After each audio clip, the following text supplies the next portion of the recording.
matters and your dream matters, and that is the truth. No matter what anybody says, don't you dare forget it. Today I want to encourage you with 2 words. I got 2 words for you today. Here they are. Seems easy. Seems easy. Have you ever noticed that whenever you jump into a new idea, whenever you jump into a new task, you set a new goal, even though you know it's going to be difficult, it always seems easy? Right? Think about what happens at the new year, right? You get to January, new year, new you, New Year's resolutions, right?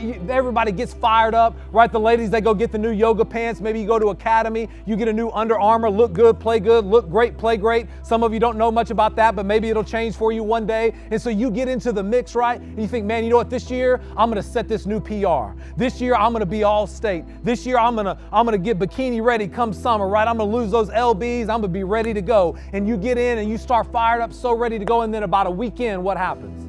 About 7 days in, you get fired up. You know what happens? 22% of people give up and quit on their New Year's resolutions after only 7 days. Their resolutions, their goals, their themes, their words, they throw in the towel after only 7 days, right? They get going.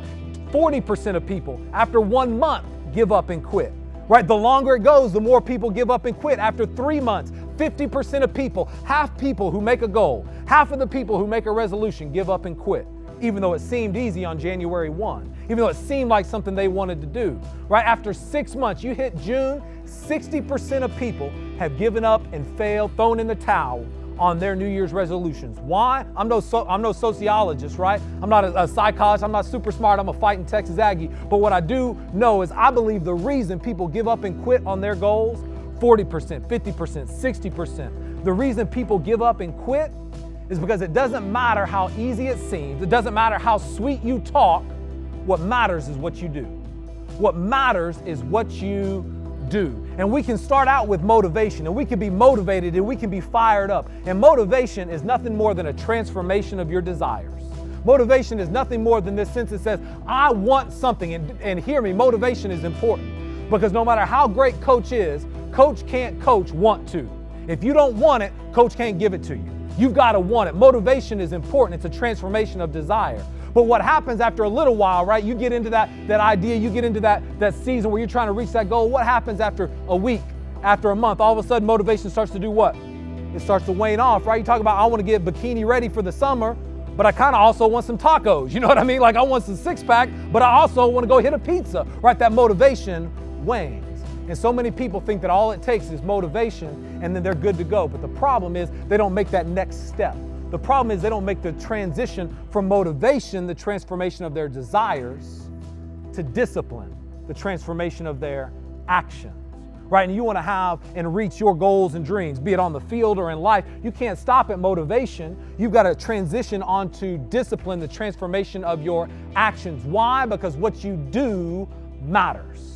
What you do matters. But watch this. We start getting into the discipline. You've seen guys who have done this, right? They get into off season and they go all in, right? They're hitting it early. They're staying late. They've got their food right. They've got their grades right. They've got their minds right. They're doing all of the right things. They once were a goober and now they're a goon. They once were just phoning it in and now they're all in, right? And they do it all semester long, and they get to May. They get to May 28th, the last day of the semester, and they've reached all of their goals, and they're better on May 28th than they were on January 1. And then what happens? Summer. Summer hits, and all of a sudden the structure's gone. All of a sudden you don't have to be here. You have to choose to be here. Then all of a sudden, right now, all of a sudden it's easy to sleep in. It's easy to stay up late. It's easy to get that spray cheese and crackers and just snap into a Slim Jim and kind of do that number and eat junk food. Miss a workout here, miss a workout there. Gets real easy, and all of a sudden, all that you did, you stopped doing because you stopped at discipline. You stopped at changing what you did. You reached your goal, and then you went back to your old ways. You see, we got to have more than motivation, but we got to have discipline, but we can't stop there. We got to take the next step, and we got to have habits.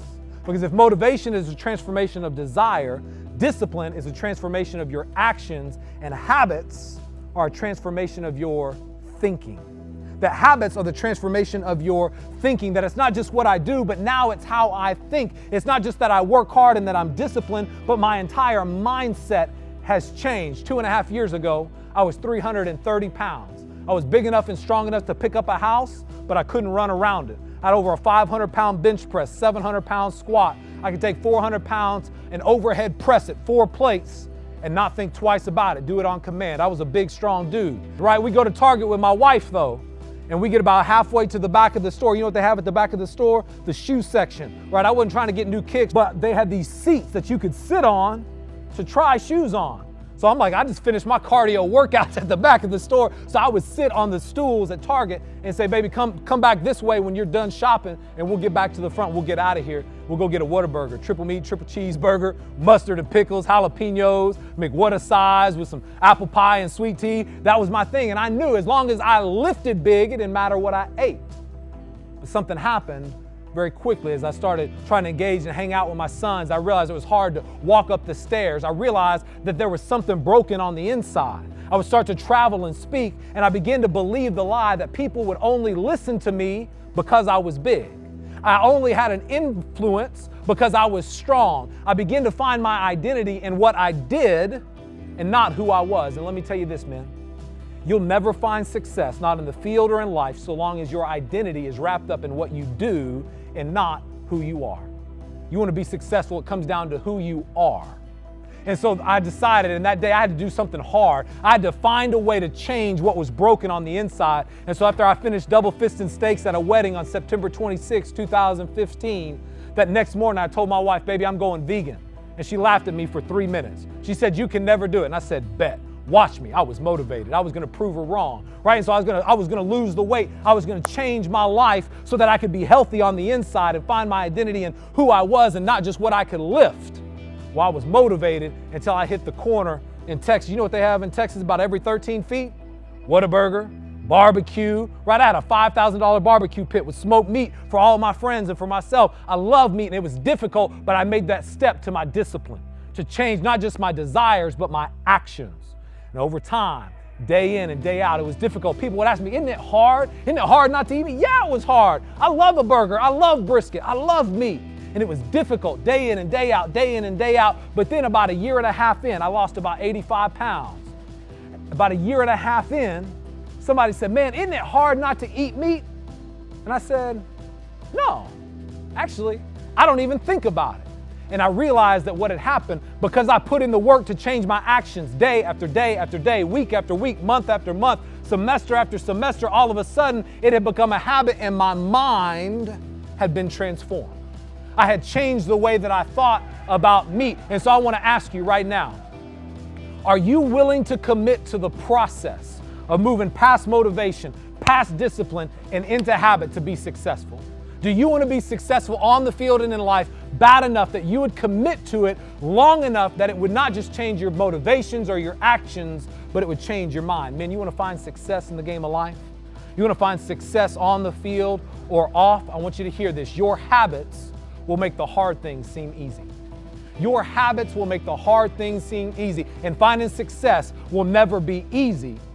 But when you transform your mind, all of a sudden you won't have any problem doing it. Why? Because you know that you've put in the work, and you know that by having the right thinking, then you can have the right doing. And by having the right doing, you'll have the right motivation. As a man thinks, so he is. And so I want to challenge you today, man. As you move forward in your goals on the field and off, I want you to know that you need to create the habits that will make the hard things seem easy. Let's have a good one today, man. Appreciate you.